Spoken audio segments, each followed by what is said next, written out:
arriving in U.S. mail from St. Louis in the original de Havilland DH-4 biplane in 10 bulky gunny sacks are the combined audiobook renditions and supplemental background information as presented in podcast form by moi, me, Robert P. Fitton. Good evening to one and all, wherever in the galaxy you make your home. We're getting down to the nitty-gritty in the Kennedy paradox, and we're laying some groundwork for the events that lead to return to Dallas and the Kennedy assassination. I'm sure you're wondering, is this really the timeline and events of the Bay of Pigs? Is it what really happened? Would I lie to you? I've never made up history. Not once. Okay.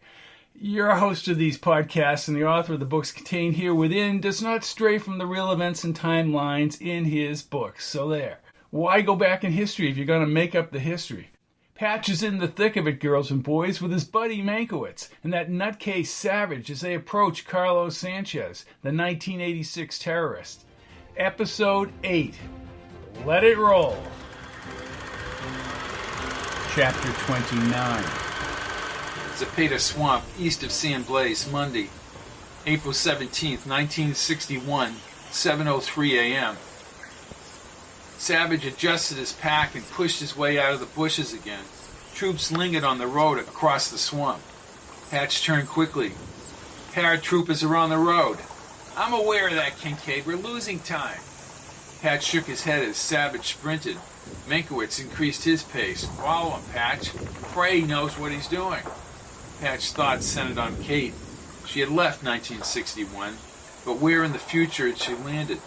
How much had his actions affected that future? He lifted his feet over the high grass as the gunfire continued further west. Savage suddenly darted to the left, toward a couple of tall palms and more bush. Patch slowed for Meinkewitz, who waved him forward, but he waited and jogged next to his friend. They hiked diagonally away from the road. Savage waited for them at the clearing's edge.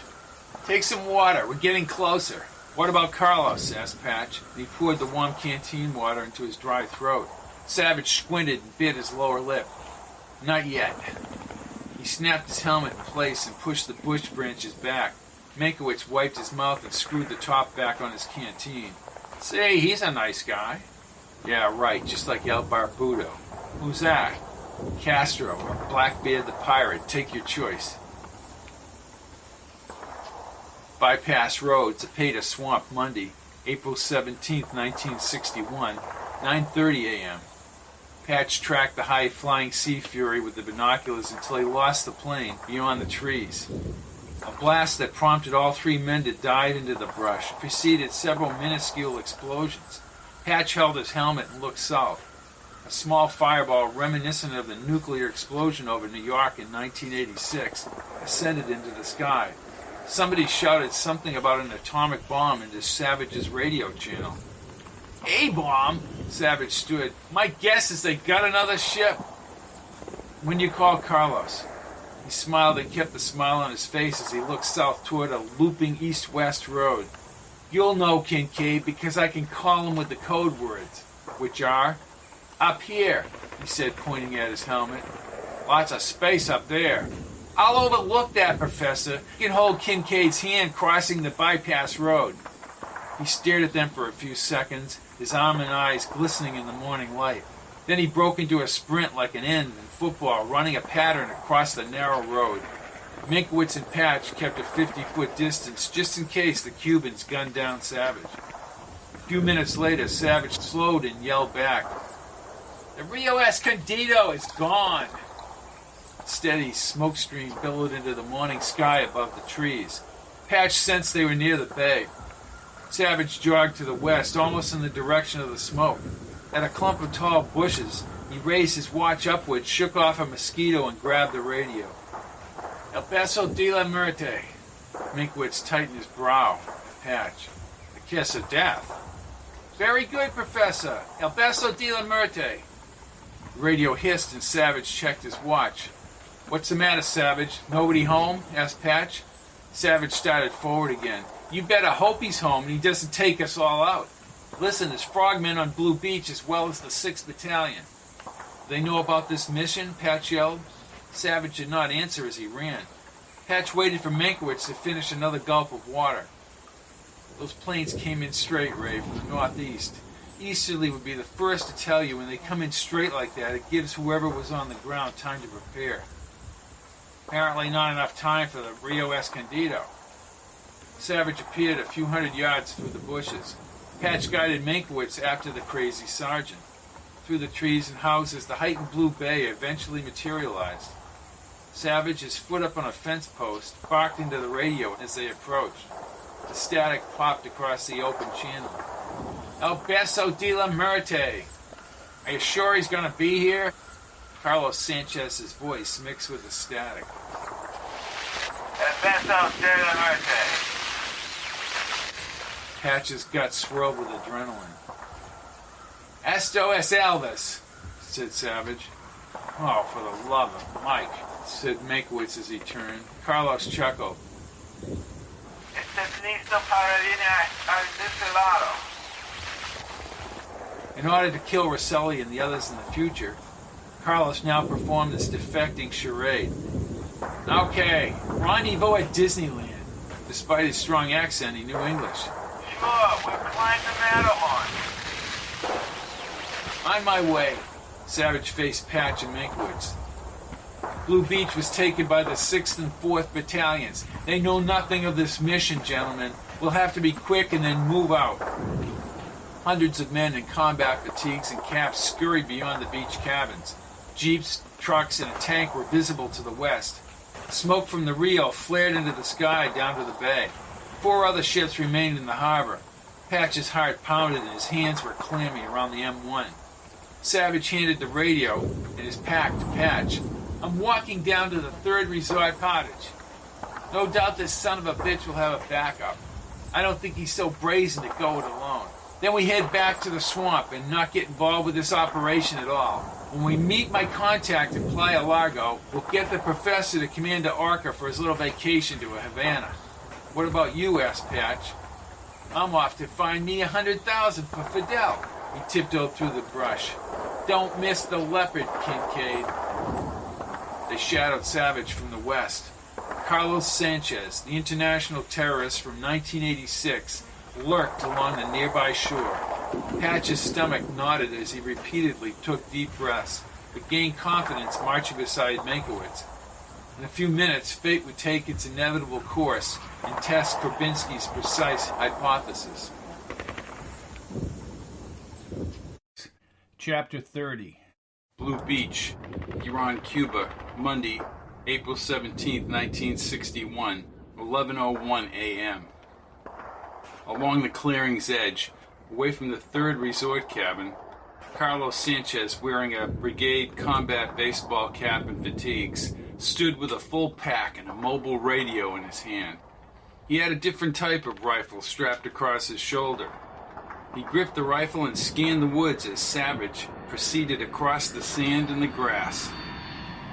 Patch gripped his rifle as machine gun fire erupted in the air to the west.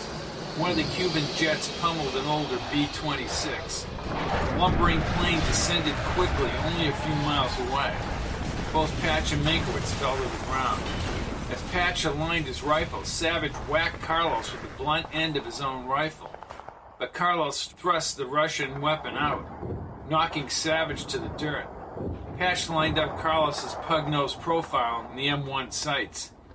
Savage tripped the future terrorist as Patch and Meinkewitz both fired and both missed. Carlos rolled across the grassy dirt. That stupid dumbass, growled Patch. In the bright sun, he and Meinkewitz both unloaded the weapons again.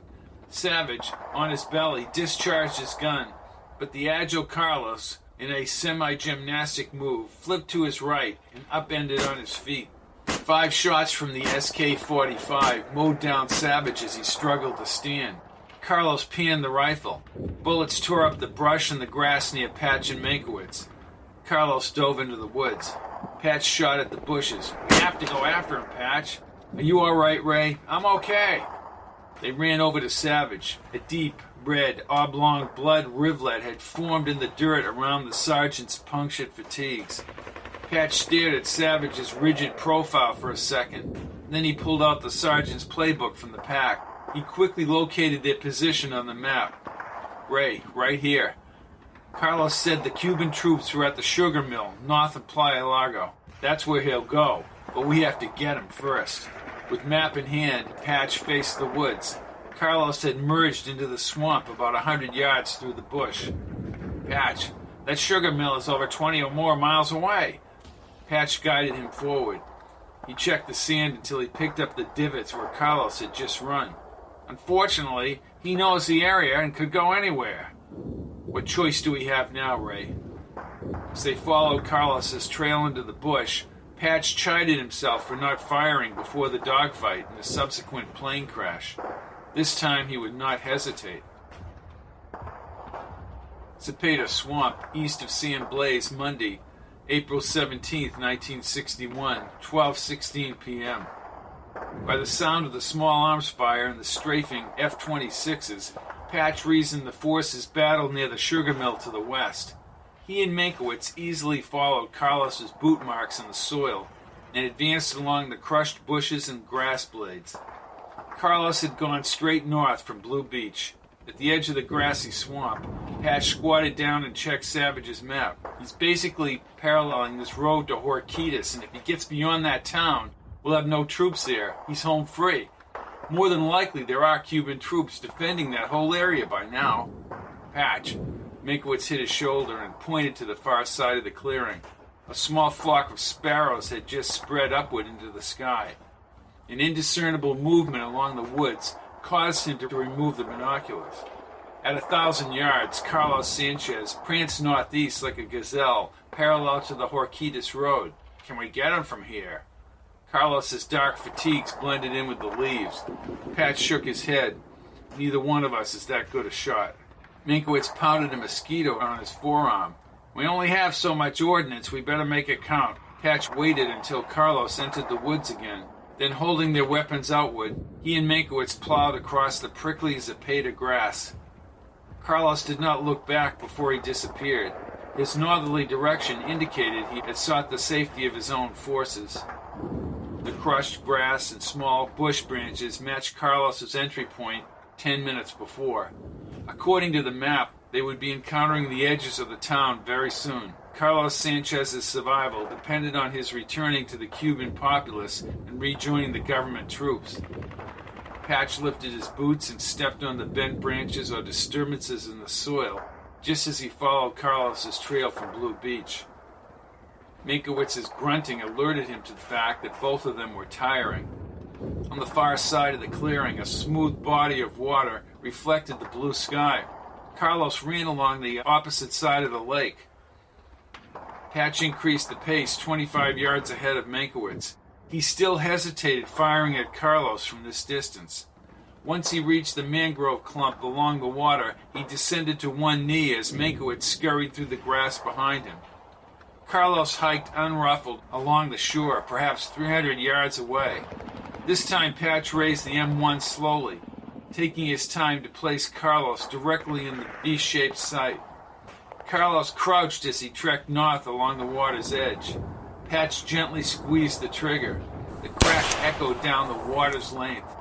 A bunch of white egrets down shore scattered like a splash from a rock thrown in the water. Carlos somersaulted over into the water just as Meinkewitz reached Patch. I got him. I know I got him, said Patch, standing up straight. I don't see him. Knocked him right in the water, said Patch, clenching his fist upward. I did it. I killed him. Meinkewitz half smiled as if he were not fully convinced. Well, he hasn't surfaced yet. Patch leaned back on one of the roots. He exhaled slowly and tears came to his eyes. He'll never set those bombs, Ray. The bastard is gone. Those 1st Battalion paratroopers are on the San Blas Road. We need to get the hell out of here. We're too close to the enemy. And then we can contact Luntz. What about Higgins? They want you to debrief him and convince him to come back. Here's the way I see it, Patch. The main mission, he said, looking back to the water, was to kill Sánchez and stop him from becoming an international terrorist in the 1980s. You just did that.